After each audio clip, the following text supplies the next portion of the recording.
He left her for a younger woman, then discovered who she really was. The night Daniel Carter left his wife, the rain was falling so hard it sounded like someone was throwing handfuls of stones against the windows. Claire sat at the kitchen table with a cup of untouched tea between her hands, watching steam rise and disappear into the silence. The house around her was too clean, too quiet, too still. It was the kind of silence that came before something broke. Daniel stood near the doorway in his dark coat, his suitcase already waiting beside his polished shoes. He had packed while she was making dinner. Not quickly, not secretly. He had moved through their bedroom with the calmness of a man who believed the decision had already been made and that the woman he was leaving had no power to change it. Claire had heard every zipper, every drawer, every careful step. Still, she had finished cooking. Roasted chicken, mashed potatoes, green beans with butter and garlic, his favorite meal. It sat cooling on the dining table now, untouched. Daniel looked at her with tired impatience, as if her silence offended him more than his betrayal should have offended her. "Say something," he said. Claire lifted her eyes. For 18 years, she had known every version of his voice. The ambitious young husband who promised her the world. The nervous man who started his first company with nothing but a used laptop and her savings. The proud man who bought his first tailored suit and kissed her in the parking lot because he said she had believed in him before anyone else did. But this voice was different. This voice belonged to a stranger. "What would you like me to say?" Claire asked softly. Daniel sighed and dragged a hand down his face. "Don't do that." "Do what?" "Act like this is some tragedy I created alone." Claire almost smiled, but there was no humor in it. "Did I help you pack your suitcase?" His jaw tightened. He looked away first. That told her everything. After 18 years of marriage, Daniel Carter could still negotiate a $1 million contract without blinking. He could smile at investors, charm journalists, and convince entire rooms that he had built his life with discipline and vision. But he could not look at his wife while breaking her heart. "She makes me feel alive, Claire," he said. There it was. Not sorry. Not ashamed. Just that tired old sentence men used when they wanted to make selfishness sound poetic. Claire lowered her gaze to the tea. "She has a name." Daniel hesitated. "Mia," he said. Of course she had a soft name, a young name, a name that sounded like perfume and summer dresses and careless laughter. "How old is she?" Claire asked. 26. Claire was 43. The number did not hurt as much as she expected, maybe because she had already felt old in his eyes for a long time. Daniel quickly added, "It's not about age." "No," Claire said, "it never is until it is." He flinched, but only slightly. "She understands me," he continued. "She listens. She sees who I am now. You and I, we became roommates, Claire. We became polite strangers walking through the same house." Claire looked at the cold dinner. For years, she had listened. She had listened when he came home furious because a deal failed. She had listened when his mother died, and he cried into her lap like a child. She had listened when he dreamed out loud about building something bigger than himself. She had listened when he stopped talking about dreams and started talking only about numbers. She had listened until her own voice disappeared. But Daniel did not remember that. Men like Daniel rarely remembered the women who carried the quiet weight. "What does she see?" Claire asked. Daniel frowned. "What?" "You said she sees who you are now. What does she see?" He stared at her as if she had asked something unfair. Then he reached for the suitcase handle. "I didn't come here to argue." "No," Claire said, "you came here to leave." The words landed between them. Daniel looked around the kitchen as if seeing it for the last time. The cream cabinets, the framed photograph from their 10th anniversary trip to Maine, the small ceramic bowl by the door where he always dropped his keys. The home Claire had made warm while he made money. "I'll have my lawyer contact you," he said. At that, Claire's fingers tightened around the cup. His lawyer. 18 years of marriage, and she had been reduced to paperwork.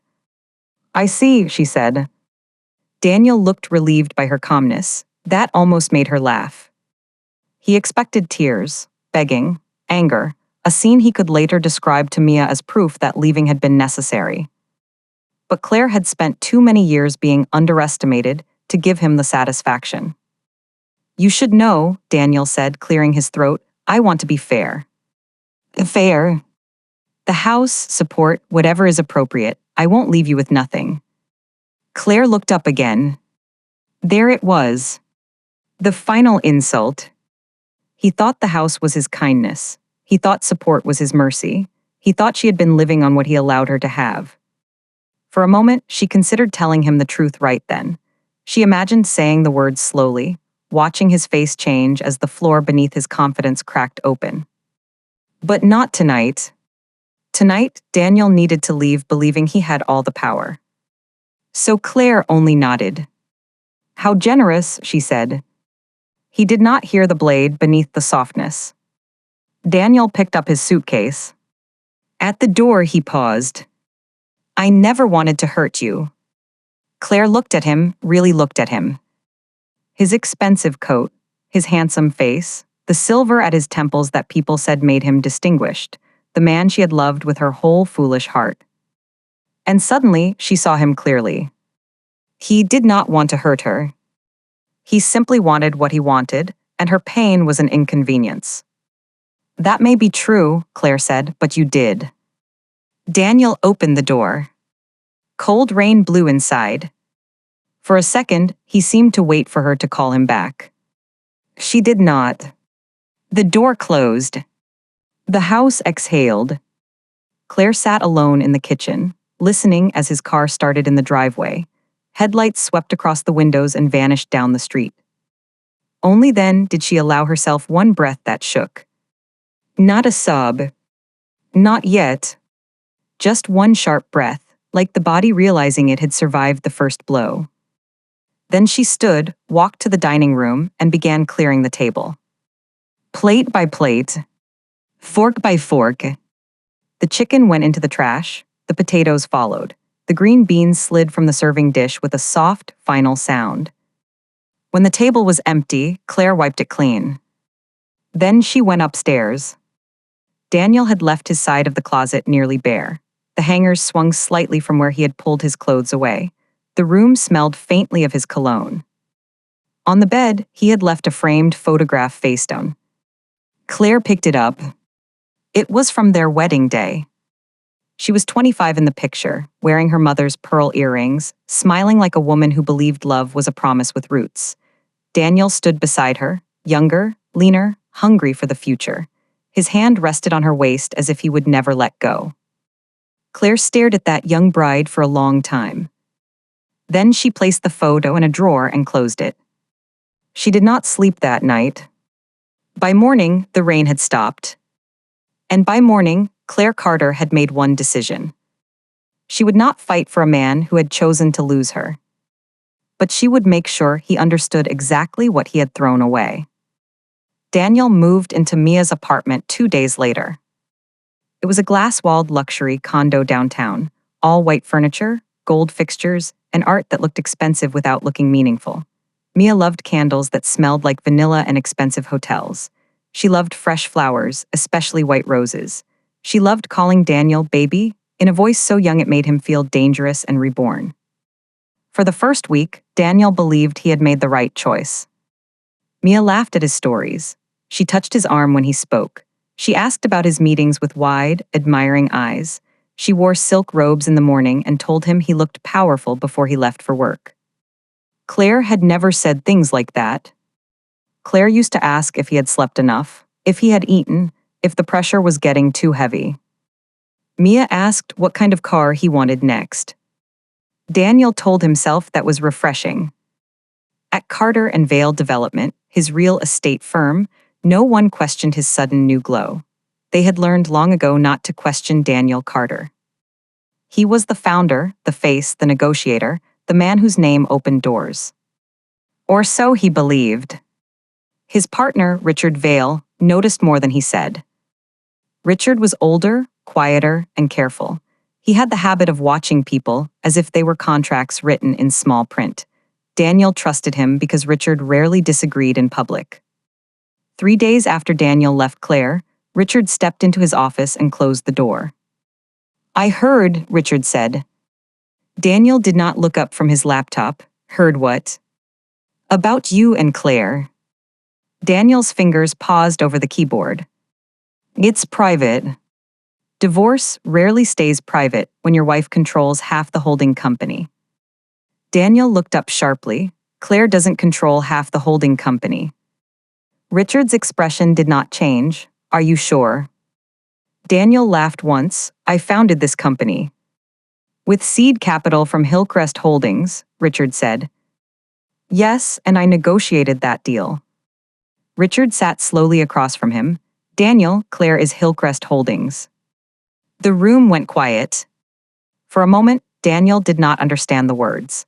They entered his ears but refused to arrange themselves into meaning. "What are you talking about?" Richard folded his hands. "You never knew." "I knew what?" Richard studied him for a long second. Claire's father was Arthur Whitmore. Daniel stared. The name hit him like a door slamming in a dark hallway.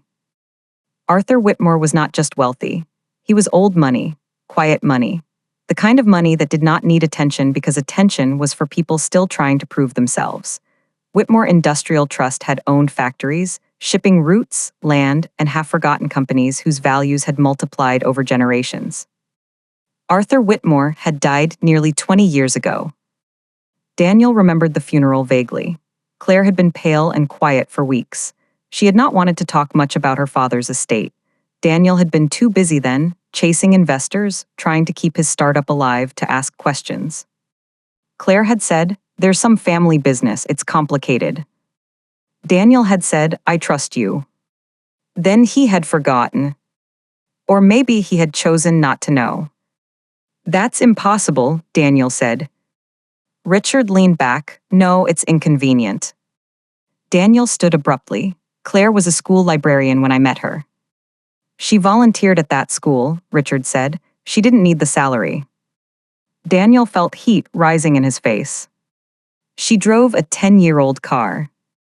"Because she liked it." "She clipped coupons." "Because she hated waste." Daniel turned toward the windows, looking down at the city he believed he had conquered. The city suddenly seemed to look back. Richard continued carefully. Hillcrest Holdings was set up through layered entities, very private, very clean. It backed us when no bank would touch you. Claire signed off on the original funding. Daniel spun around. "No, Claire gave me $30,000 from her savings." Richard's eyebrows lifted. "Daniel, she gave you $30,000 so you wouldn't feel small. Hillcrest gave the company $8 million. The number entered the room and took all the air with it. $8 million. Daniel gripped the back of his chair. He remembered that year with painful clarity. He remembered being desperate. He remembered one investor, anonymous at first, agreeing to fund them through a private family office. He remembered calling Claire from the parking lot, shouting that they were saved, that someone believed in him. She had cried on the phone. He thought she was happy for him. She had been saving him. "Why didn't she tell me?" he whispered. Richard's gaze sharpened. "Maybe she wanted to know if you loved her without needing to know." Daniel's mouth went dry. That evening, he went back to Mia's condo and found her taking selfies near the window, wearing a silver dress and diamond earrings he had bought her the day before. "There you are," she said brightly. "I booked us dinner at Solène." "I need to ask you something," Daniel said. Mia glanced at him through the mirror. "Sounds serious." "Did you know who Claire was?" Her hand stilled near her earring. "Only for half a second." But Daniel saw it. "Mia."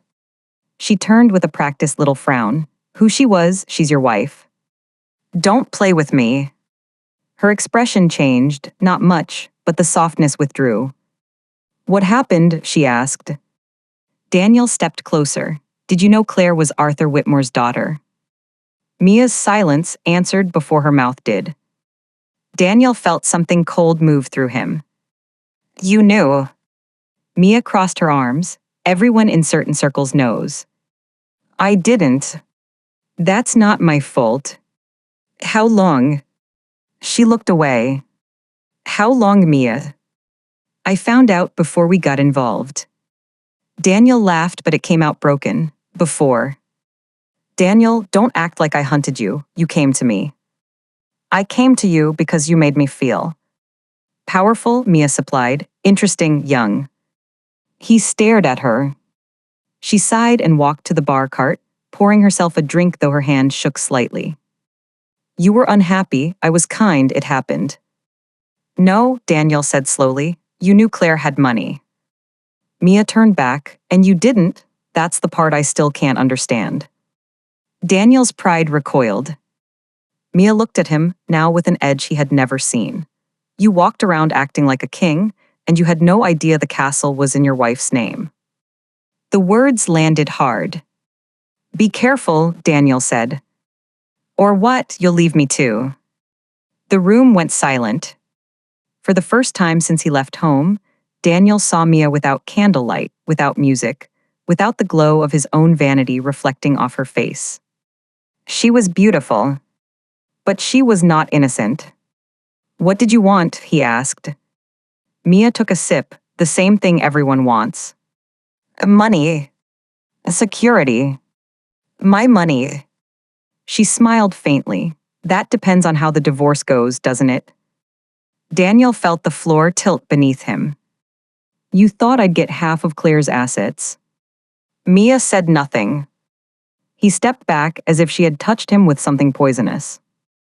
All at once, Daniel saw the pattern.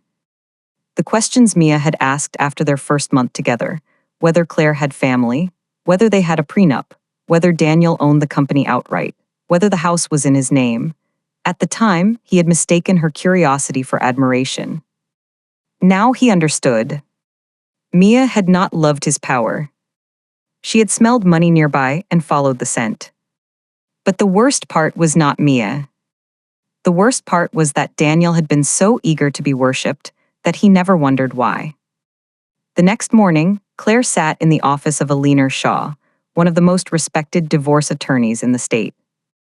Eleanor was in her early 60s, with silver hair cut neatly at her jaw and a voice calm enough to make storms seem procedural. She had known Claire's father and had handled enough family matters to understand that Claire Whitmore Carter was not helpless, no matter how softly she spoke. I assume Daniel has not yet realized the full structure, Eleanor said.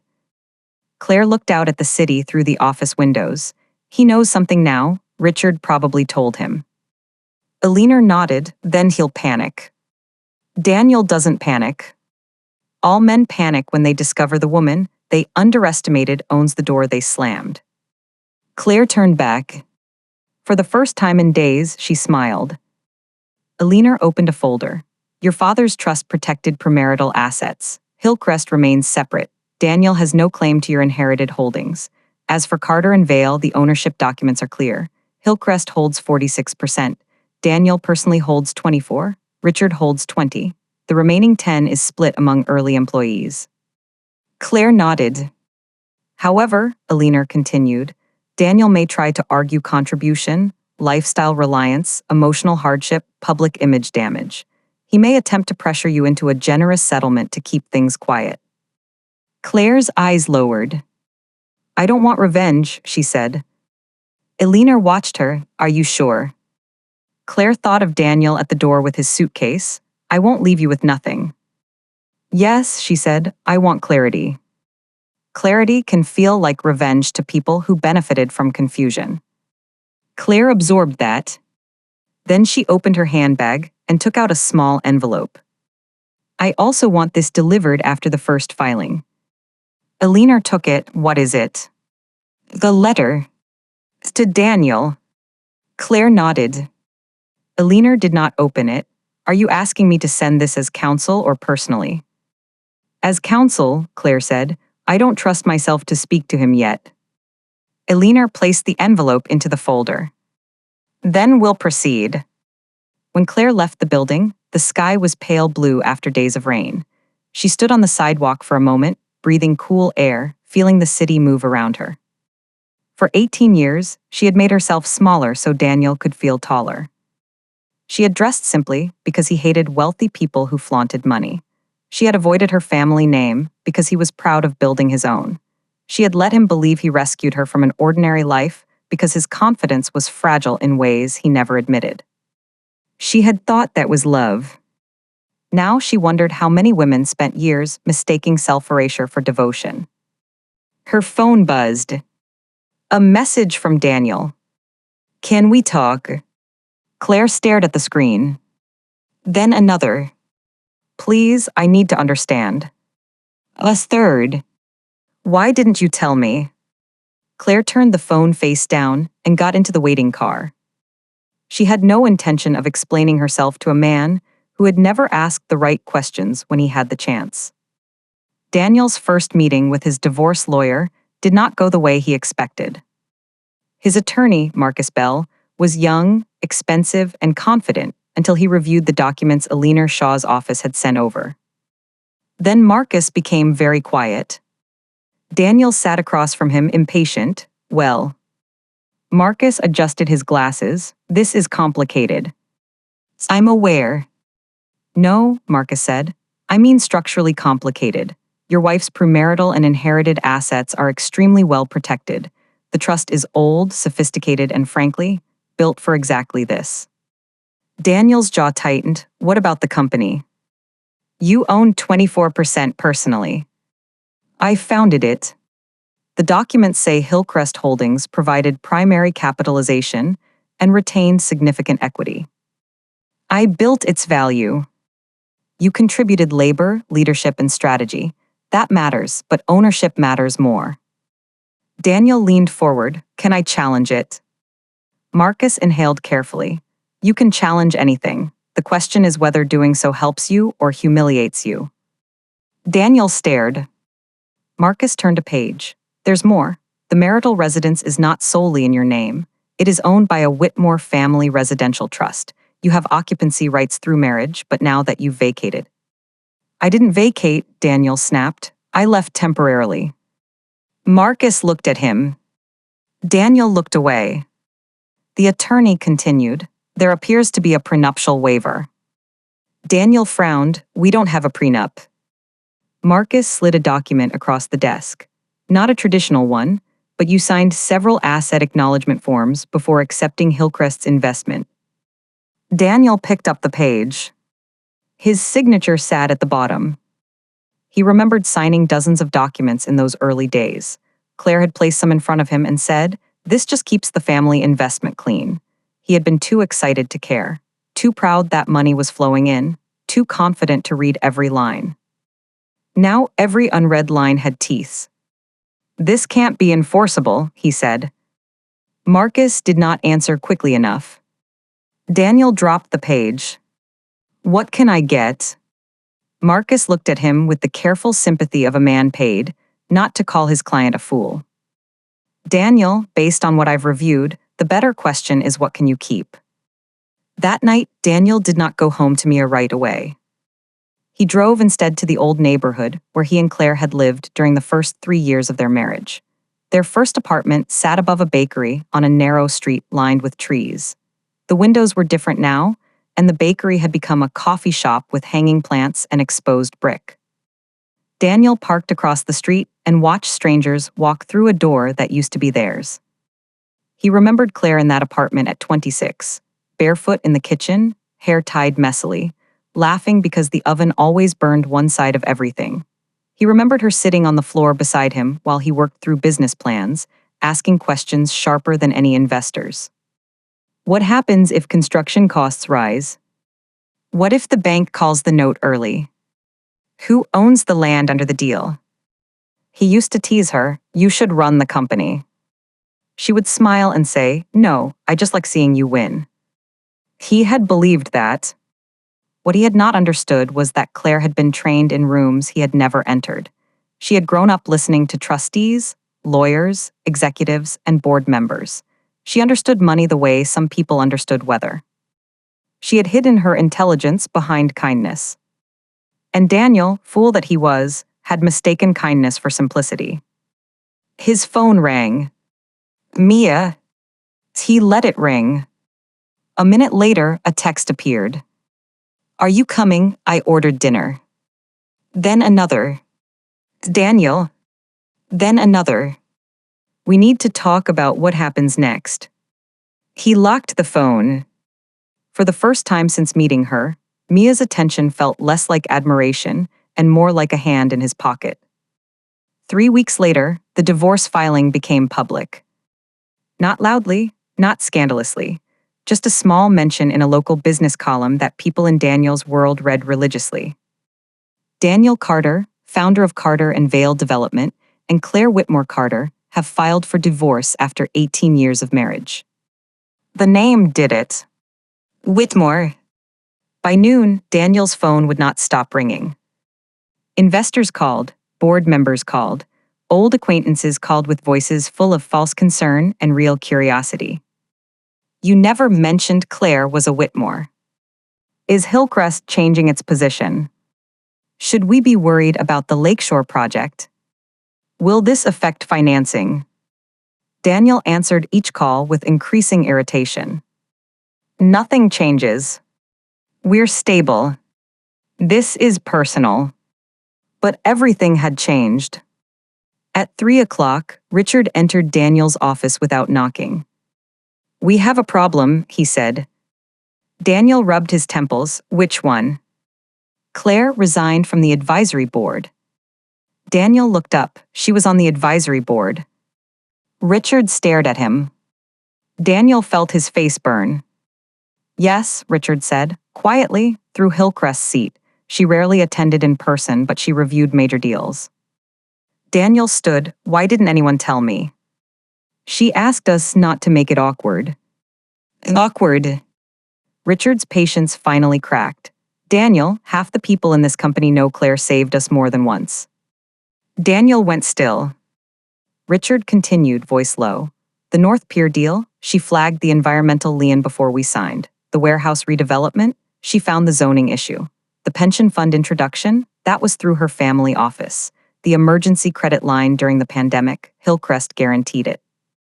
Daniel could barely hear over the pounding in his ears.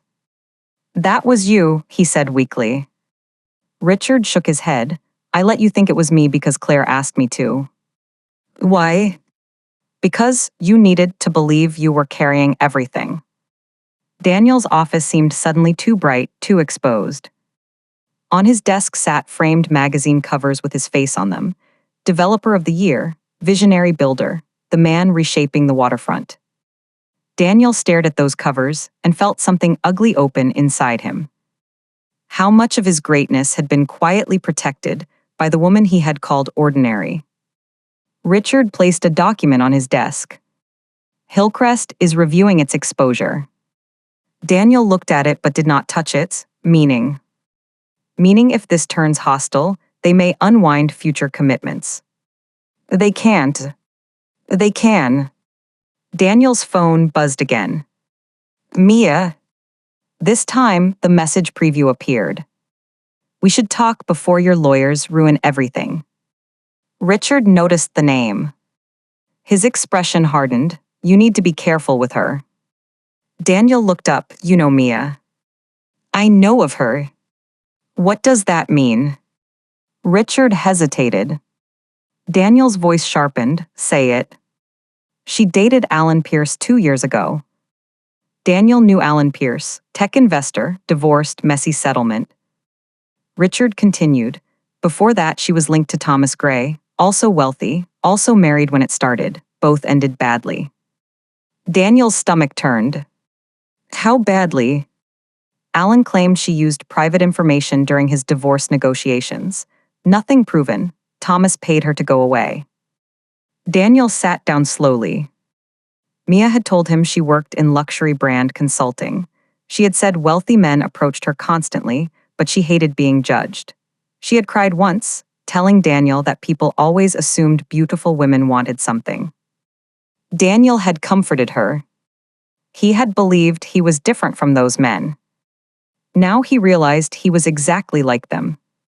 Lonely, vain, and ready to confuse performance with love. That evening, Daniel went to Mia's condo prepared to confront her.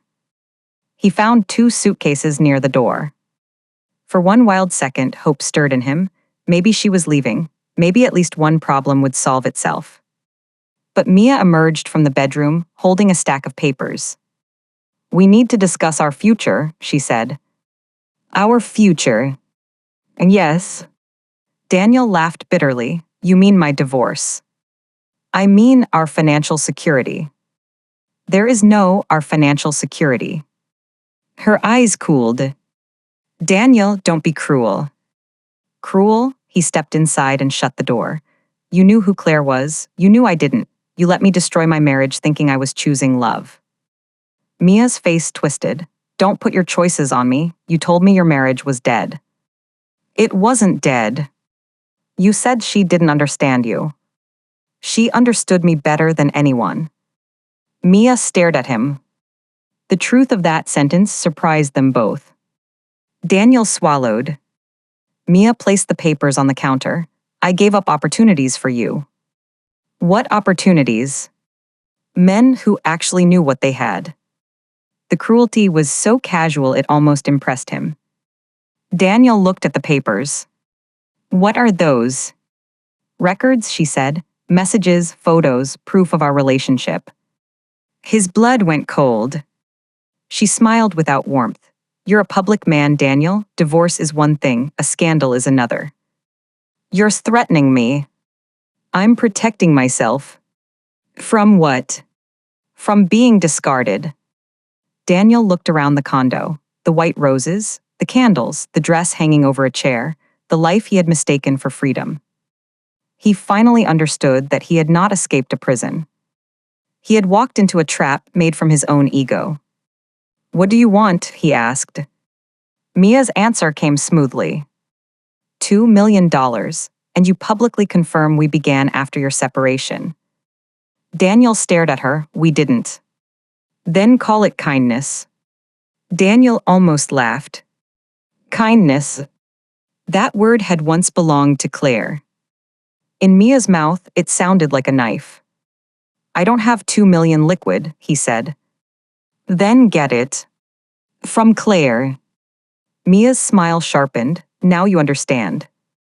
Daniel walked out without answering. Behind him, Mia shouted his name. This time, he did not turn back. Claire learned about Mia's threat from a leaner, who learned it from Marcus, who had called in what a leaner described as a controlled state of professional alarm. Claire sat in her sunroom while a leaner explained the situation over the phone. Outside, the garden was beginning to bloom. Claire had always loved early spring, tiny green things appearing after months of gray, insisting without apology that life could return. "She's threatening exposure?" Claire asked. "And yes." Claire looked at the tea in her hand. This time, she had actually taken a sip. "Exposure of what exactly?" "The affair timeline, messages, possibly photos." Claire closed her eyes. There were pains that arrived like storms. And then there were pains that arrived like paperwork. This was the second kind.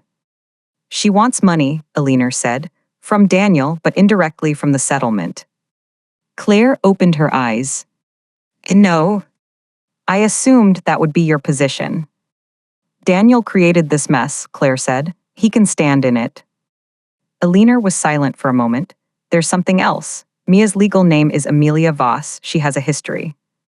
Claire listened as Alina explained what her investigator had found.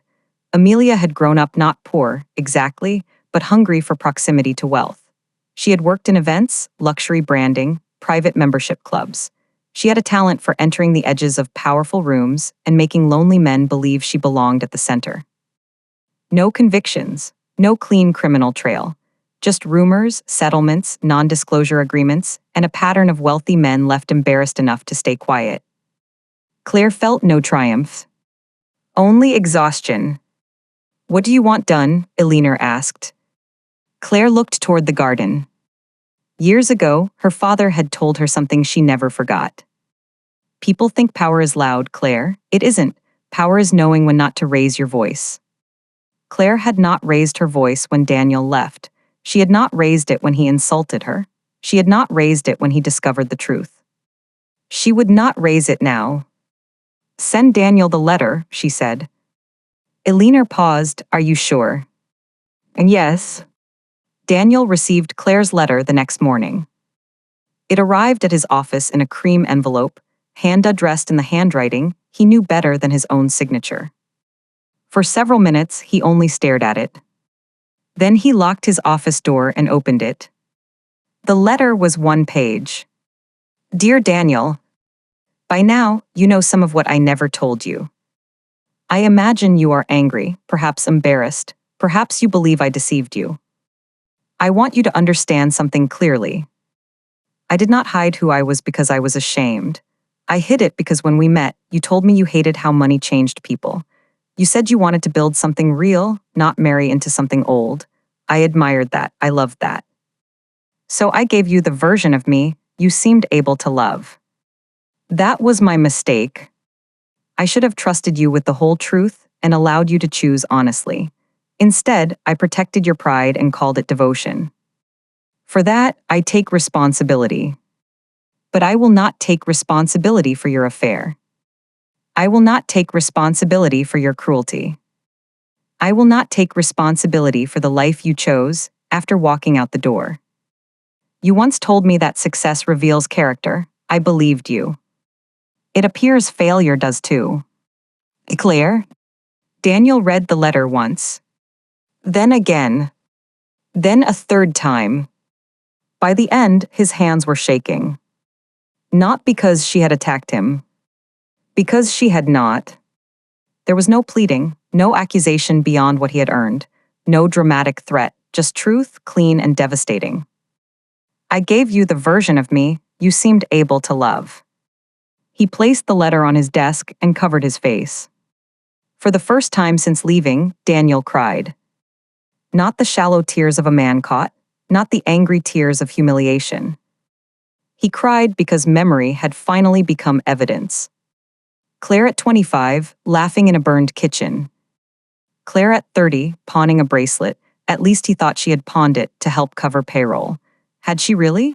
Or had she simply moved money in ways that made him feel heroic? Claire at 36, sitting alone at charity dinners while he worked the room. Claire at 40 telling him, you don't have to prove yourself every minute. And himself snapping back, easy for you to say, you've never had to fight for anything. He remembered her face when he said it. How quiet she became. How he never apologized. A knock came at his door. Not now, he called.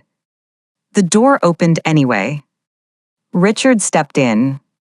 Daniel quickly wiped his face, but Richard had already seen. Neither man spoke for a moment. Then Richard said, we lost Henderson. Daniel lowered his hand. What? The Henderson Group is pausing their investment. They're concerned about Hillcrest's review. Daniel stared at the letter. How bad is it? Richard sat across from him. Bad enough that you need to stop pretending this is only personal.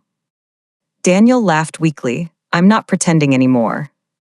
Richard's expression softened slightly. I loved her, Daniel said. I know. No, Daniel whispered. I loved what she gave me. I loved how she made me feel about myself, but I don't know if I ever loved her properly. Richard did not answer. Because what could he say? Daniel looked at him. Can I fix it? Richard's face held the kind of pity men fear most. Not everything broken is waiting to be fixed by the person who broke it. A week later, Claire attended a charity gala alone. It was the first public event since the divorce filing, and every eye followed her with the hunger of people pretending not to stare. The ballroom glittered with chandeliers, champagne, black dresses, and expensive whispers. Claire wore a deep blue gown with simple pearl earrings. Her hair was swept back. Her makeup was understated. She looked calm, elegant, unreachable. For years, she had entered rooms beside Daniel and let him shine. Tonight, she entered alone, and the room adjusted around her. People who had once greeted Daniel first now approached Claire with careful warmth. Claire, it's so good to see you. You look wonderful. We were hoping to speak with you about the foundation. My wife has always admired your work. Claire accepted every greeting with grace. Not because she enjoyed the attention, but because she had finally stopped hiding from it. Across the room, Daniel watched from near the bar. He had not known she would be there. Or maybe he had known and come anyway. Seeing her struck him harder than he expected. She did not look broken. Some private, shameful part of him had imagined she would. Pale, diminished, waiting, the abandoned wife. Instead, Claire looked like someone remembering her own name. Richard appeared beside him. Don't. Daniel did not look away from Claire. Don't what? Walk over there with guilt in your eyes and make her comfort you. Daniel's throat tightened. I just want to talk to her. That's what you want, Richard said. Has anyone asked what she wants? Daniel looked down into his glass. Across the ballroom, a woman approached Claire, tall, blonde, wearing a silver dress. Mia. Daniel went cold. Claire turned as Mia reached her, and for a moment the two women stood face to face beneath the chandelier light. The room seemed to sense something and quieted in waves. Daniel started forward, but Richard grabbed his arm. Wait. Mia smiled at Claire. From a distance, it looked pleasant. Up close, Claire could see the desperation behind it. Mrs. Carter, Mia said. Claire's expression remained serene. Ms. Voss. The use of her legal name made Mia blink. You know who I am. And yes. Mia lifted her chin. Then you know Daniel and I are together. Claire glanced across the room, briefly meeting Daniel's eyes. He looked stricken. She returned her attention to Mia. That appears to be changing. Mia's smile tightened. You think you're better than me. No. You were born into everything. Claire's gaze did not move, and you mistook that for weakness. Mia's eyes flashed. Daniel loves me. Claire felt the old pain stir, but it no longer ruled her. Perhaps, she said, Daniel has always loved mirrors. The words were quiet. Only Mia heard them fully. Her face hardened.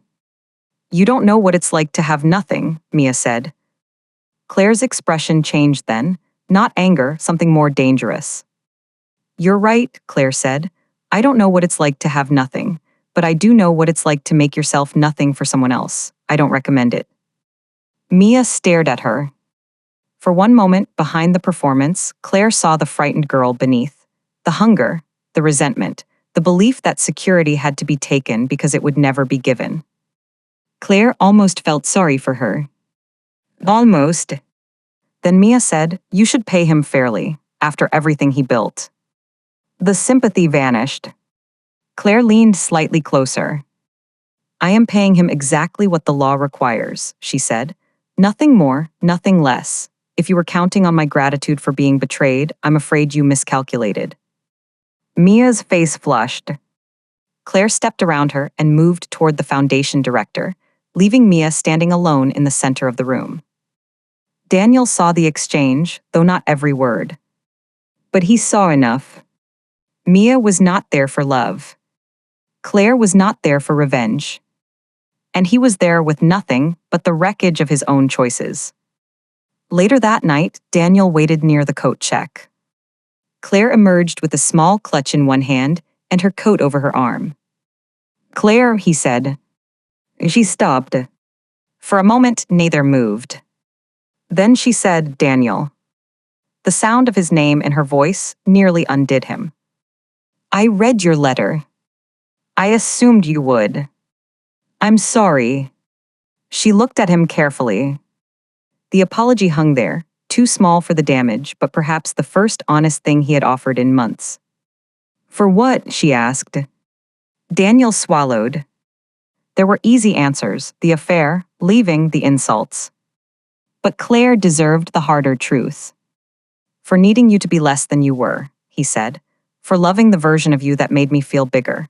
For punishing you when I felt small.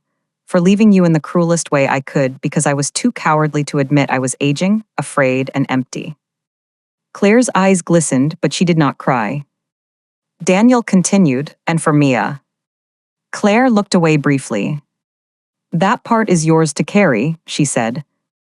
I know. No, she said, looking back. I don't think you do yet, but you will. He nodded. There was nothing else he could do. I ended it with her, he said. Claire's face did not change. Daniel almost smiled sadly. I know that doesn't matter. It matters to you, she said. That's enough. He flinched. Not because she was cruel. Because she was free. Is there any chance? He stopped himself. Claire waited. Daniel looked at the woman he had spent 18 years failing to see.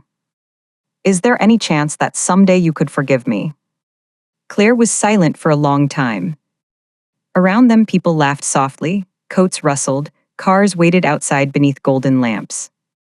Finally, she said, I think I will forgive you one day. Hope rose in his face before she finished. But forgiveness is not an invitation back into my life. The hope broke quietly. Daniel nodded. I understand. Claire studied him. I hope you do, she said, for your sake. Then she put on her coat and walked away. Daniel stood there long after she was gone. Outside, Claire stepped into the cold night air and inhaled deeply. Her driver opened the car door, but she paused before getting in. Across the street, the city lights shimmered in puddles left by earlier rain. For years, she had imagined a future that always included Daniel. Retirement somewhere near the water, grand holidays, quiet mornings, the comfort of being known. Now that future was gone. But strangely, so was the fear. At home, Claire removed her earrings and placed them on her vanity. She looked at herself in the mirror. There were fine lines near her eyes, a little tiredness in her face. A woman not young enough to be called innocent, not old enough to disappear, and no longer willing to beg for a place in a life she had built. Her phone buzzed. A message from an unknown number. You think you won. Claire knew immediately who it was. Mia. Another message followed. Daniel will come back to me when he realizes you're cold. Claire considered blocking the number. Instead, she typed one reply. I hope one day you want more for yourself than being chosen by men who are already lost. Then she blocked the number. Mia stared at Claire's message in her condo, rage burning through her like fever. Daniel had left 2 days earlier, not dramatically, not with a fight. He had simply said, I can't keep mistaking damage for love, packed his things, and walked out. Mia had expected him to return within hours. He did not. She had expected him to call. He did not. The silence frightened her more than anger would have. Because anger meant attachment. Silence meant she had lost control. She poured a glass of wine and paced the apartment. The rent was too high. The furniture was leased. The jewelry Daniel bought could cover a few months if she sold it carefully, but not enough. Not enough for the life she had touched and refused to release. She opened her laptop and pulled up the folder. Screenshots, photos, messages. Daniel smiling in bed. Daniel writing, I can't wait to wake up beside you. Daniel complaining about Claire. Daniel saying, she doesn't see me anymore. Mia selected several files and attached them to an email draft addressed to a gossip columnist she knew. Her finger hovered over send. Then her phone rang. Unknown number. She answered sharply, who is this? A woman's voice replied, calm and unfamiliar. Ms. Voss, this is Eleanor Shaw, counsel for Claire Whitmore Carter. Mia froze. I'm calling to advise you that any attempt to distribute private materials, extort funds, or interfere with ongoing legal proceedings will be met immediately with civil action. Depending on the nature of your communication, criminal referral may also be appropriate. Mia's mouth went dry. I don't know what you're talking about. I believe you do. You can't scare me. I'm not trying to scare you, Eleanor said. I'm informing you. Mia gripped the phone. Daniel owes me. Daniel may owe you an apology. He does not owe you hush money. Mrs. Carter owes you nothing at all. Mia's breath quickened. Eleanor continued. You have made a habit of approaching wealthy men during vulnerable periods. You have accepted settlements before. You have signed agreements before. You have also left enough of a pattern that any public dispute will invite scrutiny you may not enjoy. Mia sat down slowly. How do you know that? Good evening, Ms. Voss. The call ended. For the first time in years, Mia felt the walls closing in from the other side. 3 months passed. The divorce moved forward. Daniel sold his stake in 2 side ventures to cover personal liabilities. Carter and Vale survived, but barely. Hillcrest reduced exposure, but did not destroy the company. Claire had no interest in harming employees who had done nothing wrong. Daniel stepped down as CEO and remained in a reduced strategic role under board supervision. The announcement cited personal restructuring and governance alignment. Everyone understood enough. Richard became interim chief executive. He did not gloat. That made it worse. One afternoon, Daniel cleared out half his office. Awards went into boxes. Framed magazine covers were wrapped in paper. The desk that had once felt like a throne now seemed too large. In the bottom drawer, he found an old envelope. Inside was a photograph from the company's first groundbreaking ceremony. Daniel stood in a hard hat, grinning at cameras. Richard was beside him. Investors in suits lined the background. At the far edge of the photo stood Claire. She was not posing, not smiling for the cameras. She was looking at Daniel. Proudly. Completely. Daniel sat down with the photo in his hand. His assistant knocked gently. Mr. Carter, your 2 o'clock is here. He placed the photograph in his briefcase. I'll be there in a minute. But he did not move. Across town, Claire was in a boardroom at Hillcrest Holdings. For the first time in years, she took the seat at the head of the table. The room was filled with people who had known her father, people who had watched Claire avoid power as if it were a family illness. Some looked pleased, some uncertain, some curious. Claire opened the folder before her. Let's begin, she said. Her voice was calm, but something in the room shifted. The first agenda item was the Lakeshore Affordable Housing Initiative, a project Daniel had once dismissed as too small to matter. Claire had reviewed the proposal personally and found not only strong returns but real community impact. A board member named Philip Grant leaned back. With respect, Claire, this direction is more sentimental than strategic. Claire looked at him. In the past, she might have softened her answer. Not anymore. Then show me the numbers that prove sentiment is driving the decision, she said. Philip blinked. Claire continued, the projected return is stable, the tax incentives are favorable, the land basis is below market, and the city partnership reduces entitlement risk. If your objection is financial, make it financial. If your objection is that the project serves working families, say that plainly. The room went still. Philip looked down at the packet. No objection followed. Claire turned the page. Good, next item. By the end of the meeting, no one wondered whether Claire Whitmore Carter belonged at the head of the table. She had always belonged there. She had simply stopped asking permission from ghosts. 6 months after Daniel left, the divorce was finalized. The settlement was clean. Daniel kept his personal accounts, a reduced company stake, and his dignity where he could find it. Claire kept her inherited assets, the house, Hillcrest, and the life she was rebuilding. They met one final time in Aliner, Shaw's conference room, to sign the last documents. Daniel looked thinner, not sick, just humbled. The expensive shine had worn off him, revealing something quieter underneath. Claire arrived in a cream suit, carrying her own pen.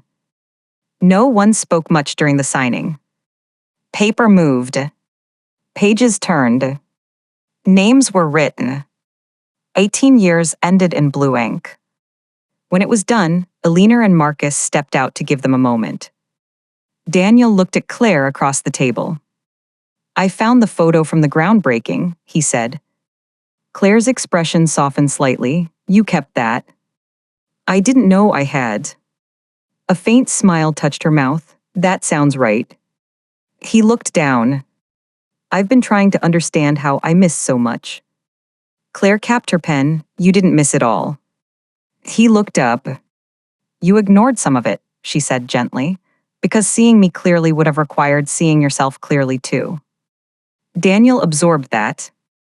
Outside the glass wall, their attorneys spoke in low voices. I'm in therapy, he said. Claire nodded. Good. I know it doesn't change anything. No, but it may change you. He smiled sadly. You always did know how to make hope sound practical. For a moment, they were almost themselves again. Not husband and wife. Not enemies. Just two people standing near the ruins of something once beautiful. Daniel's eyes grew wet. Were you happy at all? Claire did not answer quickly. Yes, she said at last. There were real years, good years. I won't let the ending steal all of them. Daniel closed his eyes briefly.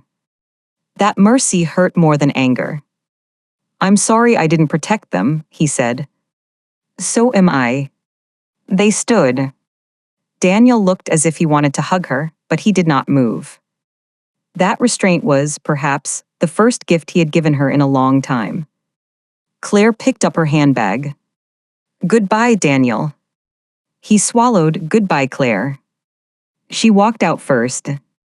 This time, he did not follow. 1 year later, the Whitmore Lakeshore Residences opened on a bright October morning. The building stood where an abandoned warehouse had once collapsed slowly into graffiti and broken glass. Now there were brick walkways, young maple trees, a childcare center on the first floor, and apartments with wide windows facing the water. Claire stood at the podium before a crowd of city officials, residents, reporters, and employees. A cool breeze moved through her hair. She had not wanted to give the speech. Eleanor told her she should. Richard told her the company needed it. Her own reflection in the mirror that morning had said the same. So Claire stepped forward and looked at the crowd.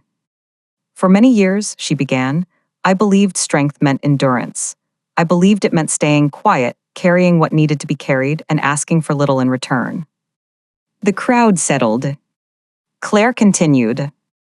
But endurance without self-respect becomes disappearance, and no one builds a good life by disappearing inside someone else's dream. A few people nodded. In this building, families will begin again, some after hardship, some after loss, some after simply needing a door to open at the right time. I understand now that rebuilding is not about pretending nothing broke. It is about deciding that what broke will not be the final word. Her voice remained steady. We are proud to open these doors today. Applause rose. Not thunderous at first, but warm, growing, real. In the crowd near the back, Daniel stood alone. Claire had not invited him. But the event was public, and he had come quietly.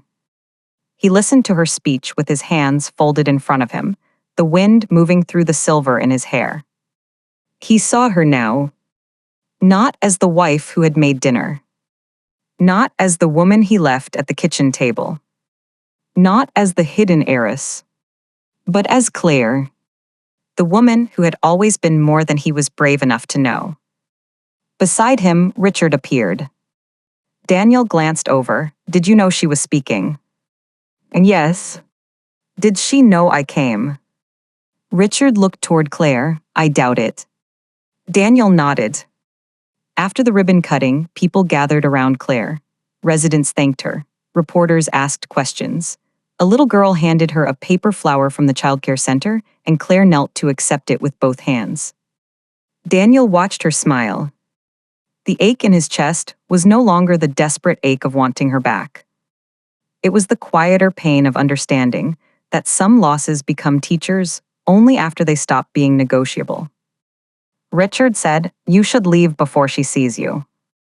Daniel nodded. But as he turned, Claire looked up. Their eyes met across the courtyard. For one breath, the world seemed to pause. Daniel did not wave. He only placed a hand over his heart. Not dramatic, not pleading. Just acknowledgement. Claire looked at him for a moment. Then she gave the smallest nod. It was not forgiveness exactly. Not friendship. Not return. It was recognition. That they had once loved each other. That he had failed her. That she had survived him. Daniel walked away. This time, leaving did not feel like escape. It felt like accepting the door was closed. 2 years later, Claire no longer lived in the old house. She sold it quietly to a family with 3 children, 2 dogs, and a father who cried when he saw the garden because it reminded him of his grandmother's home. Claire kept only a few things. Her mother's pearl earrings. The ceramic bowl by the door. The wedding photograph, still face down in a drawer for a long time, until one winter morning she finally took it out. She did not cry when she looked at it. That surprised her. She saw the young bride, hopeful and unaware. She saw young Daniel, ambitious and smiling. For years, the photo had felt like proof of betrayal. Now it looked like proof of a beginning that had once been real, even if the ending had been cruel. Claire placed it in a small box labeled past. Not trash. Not treasure. Past. Her new home was smaller, set near the water, with wide windows and a kitchen painted soft green. She learned to cook for herself again, not because someone expected dinner, but because she liked the ritual of chopping herbs, warming bread, pouring wine into one glass. She traveled. She worked. She made friends who knew her whole name and still called her Claire. Sometimes loneliness came, but it did not fright her anymore. Loneliness, she discovered, was not the worst thing. The worst thing was being unseen by someone sitting right beside you. One evening, Claire hosted a small dinner for the women who worked in Hillcrest's new leadership program. They were young, brilliant, nervous, ambitious. Some came from wealthy families. Some did not. All of them carried invisible questions about how much of themselves they would have to trade to be loved, respected, chosen, safe. After dessert, one of them asked Claire, "How do you know when you're making yourself too small?" The table went quiet. Claire looked at the candlelight flickering across their faces. She could have answered as an executive. She chose to answer as a woman. "When you start editing your joy before anyone has asked you to," she said. "When you hide your intelligence so someone else can feel wise. When peace requires your silence but never theirs. When love makes you lonely." The young woman swallowed and nodded. Claire smiled gently. "And when you notice it, don't hate yourself for the time you lost. Just begin again from the moment you know." Later that night, after everyone left, Claire stood on the porch with a cup of tea. The air smelled like salt and cold leaves. Her phone buzzed with a message from Richard. "Thought you'd want to know. Daniel's company closed the community clinic project today. Solid work." He credited the whole team. Claire smiled faintly. "Good," she typed back. Then she put the phone away. She did not need Daniel to suffer forever. That had never been the point. Some people mistook moving on for wanting revenge, but revenge kept you tied to the person who hurt you. Claire wanted distance, peace, a life with rooms where her own voice could echo. Far across the city, Daniel sat alone in a modest apartment above a bookstore. After leaving Carter and Vale, he had spent 18 months consulting, rebuilding slowly, learning how not to fill silence with applause. He no longer lived like a man trying to impress strangers. His apartment had old wooden floors, a small desk, and shelves full of books he was actually trying to read. On his wall hung one framed photograph. Not a magazine cover. Not an award. The old groundbreaking photo. Claire at the edge of the frame, looking at him with pride. He kept it not because he wanted to punish himself, but because he wanted to remember the difference between being admired and being loved. That night, he wrote a letter he would never send. "Dear Claire, today I gave credit to someone else before they had to ask for it. It sounds small, maybe it is. But I thought of you. I thought of all the rooms where you made me look better than I was and never once demanded the spotlight. I thought of how easily I accepted that as natural, as if your quiet labor was weather. I am learning late. But I am learning. I hope your life is wide now. I hope no one asks you to shrink again. Daniel. He folded the letter and placed it in a box with others. Then he turned off the light. People often want stories like this to end with punishment. They want the man who left to lose everything. They want the younger woman exposed under bright lights. They want the betrayed wife to rise like fire and make everyone bow. But real life is rarely that simple. Daniel did lose things. Money, status, illusions, the woman who had loved him before he was impressive. Mia lost too. Not because Claire destroyed her, but because a life built on taking eventually runs out of doors. And Claire did rise. But not like fire. Fire burns everything, even the hand that holds it. Claire rose like morning. Quiet at first, then undeniable. She learned that being chosen by someone else is not the same as being valued. She learned that love without respect becomes a beautiful room with no air. She learned that leaving a marriage does not always happen when someone walks out the door. Sometimes it happens years earlier, in all the small moments when one person stops seeing the other and the other person stops insisting on being seen. Most of all, Claire learned that the truth of who you are does not disappear because someone fails to recognize it. A diamond does not become glass because a careless man drops it. A queen does not become ordinary because she sits quietly at the kitchen table. And a woman who has spent years making herself smaller can still stand, breathe, and take back every inch of her life. So if you are listening tonight from a dark room, from a quiet house, from a place where someone made you feel invisible, remember this. The person who cannot see your worth is not the keeper of it. The person who leaves you may one day discover who you really are. But by then, the most important discovery will already have happened. You will have discovered it yourself. And when that day comes, you will not need to slam the door. You will simply stop holding it open.